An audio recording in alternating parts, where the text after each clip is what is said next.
Hiya! Thank you for joining today. Today I wanted to talk about a film which I watched recently, which is called Annihilation. Annihilation is currently out and available to watch on Netflix. It's directed by Alex Garland of Ex Machina fame, and it's a story of a event that takes place on Earth in the USA, called the Shimmer, which is basically a sort of unknown phenomenon which is affecting a wider and increasing area of the United States. And many people have gone into the Shimmer military personnel to try and understand what's actually going on within it. And of those people, none have come back until Oscar Isaac's character abruptly returns to his home, seemingly out of nowhere, and back to his wife, Natalie Portman, who has been missing him for over a year. The film has been an interesting one because of how it's being released, how it's been distributed by the marketing people, by the company behind the film.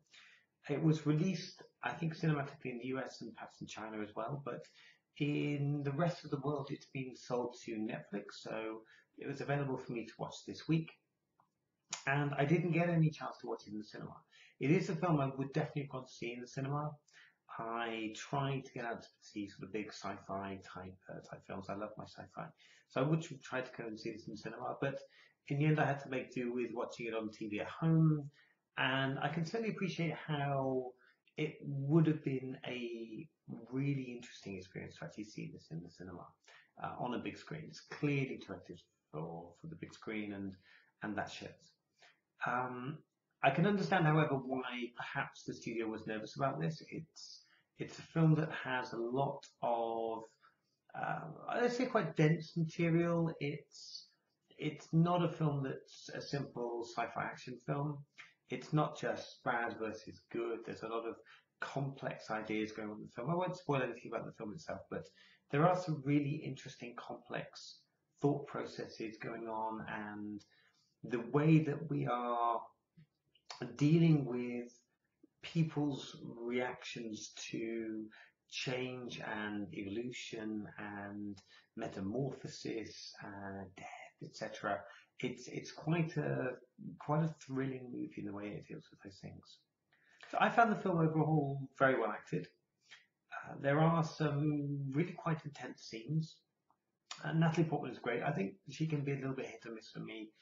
I generally like her in most things she's in, but in terms of how well she grabs you as an actor, I find she can be a little bit hit or miss. But I thought she was really good in this. Her sort of quite stoic expressions, her quite stern countenance was well matched up to her role in this film.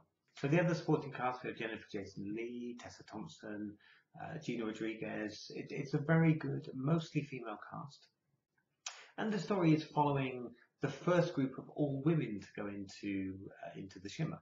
Previous groups have been all mostly men, since they've been largely military. So this is the first attempt to send a more science-based team into the Shimmer, who are all women. They don't go to a great degree to suggest that all women is a deliberate tactic, but it happens to be that way. And there's not a lot made of it being an all-women team, which I quite liked. It shouldn't be remarkable that it's an all-women team, even though they do remark on it in the film. It is noteworthy when you send an all-women team into an event like this, and you have that within a film.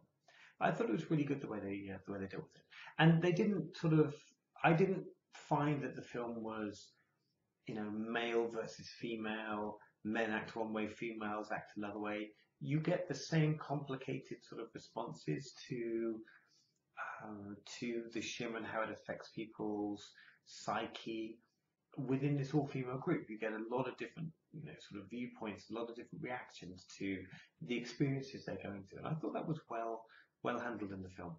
Certainly, the film is visually incredibly striking. It's one of the best, let's say, new representations of a sci-fi event that feels unique. It doesn't feel like it's particularly pulling from any other source material. It doesn't feel like it's pulling too far on things you've seen in other tropes from other films. It did feel like it was well represented as a as a sort of as a visual spectacle. To me, it felt like it was well represented as a visual spectacle, and it is really very well done. The CGI in the film is good. Like I said, I saw it on a small screen. I don't know how it stands up on a big screen, but for me, the CGI was really very good. Very much in the lines of what was done in Ex Machina. Very good, low budget CGI, but nothing that would ever take you out of the film. It was really good stuff. There are some very interesting sort of body horror type elements to the film. Some sort of warped imagery, which is intriguing. It's interesting, but I didn't find the film hard to follow. I didn't think it was overly dense. I didn't think it was particularly difficult to comprehend. It's not like perhaps if you watch 2001: Space Odyssey for the first time and you're not quite sure what to make of the Star Child at the end. There is a lot to this film that I think is quite sort of simple to follow through. It leaves you with questions at the end, and I like that. A good sci-fi movie for me shouldn't necessarily wrap everything up in a neat bow. It does leave you with questions, as did Ex Machina. What's next in Ex Machina? What's next for this AI creature let loose upon the world? Similarly, in this film, in Annihilation, you're also left with this what's next thing at the end of the film. There's a moment of acknowledgement, and then we sort of move on from there, and we don't really know what's going to be the outcome and the effect for the world in general. The characters themselves, their arc within the film is nicely wrapped up, and it's well presented, and it's quite neat. But you're still left with open questions about what this means for the world in general. And I love that. I thought that was great about sci-fi. So I would give the film an overall 8 out of 10. It's really good, well worth watching. It's really good to see this kind of sci-fi film. I wish they'd stuck to their guns and put it out in the cinema. Having said that, who knows what things are going to be like in 5 or 6 years' time, the streaming and cinemas, I think, are quite likely to go the way of theatres, in that they'll become very expensive niche places to go to see specific events. And with that in mind, maybe this is the future direction. Maybe more films straight to Netflix is the way of these things, as TV screens and projector systems and stuff get much better at home. Who knows? But for this film, glad to have seen it. It was actually quite convenient to be able to just watch it during an evening at home. So it has its pros and cons, and yeah. But I would have loved to have seen it on a bigger screen than I have at home, certainly. But maybe that's a trend that we need to work at in the future. We'll get bigger screens. Anyway, have you seen the film?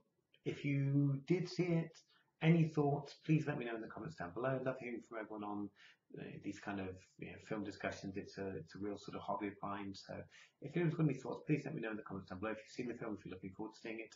As always, feel free to like, share, and subscribe my videos. And as always, I look forward to talking to you again next time. Thanks so much, and bye. Bye.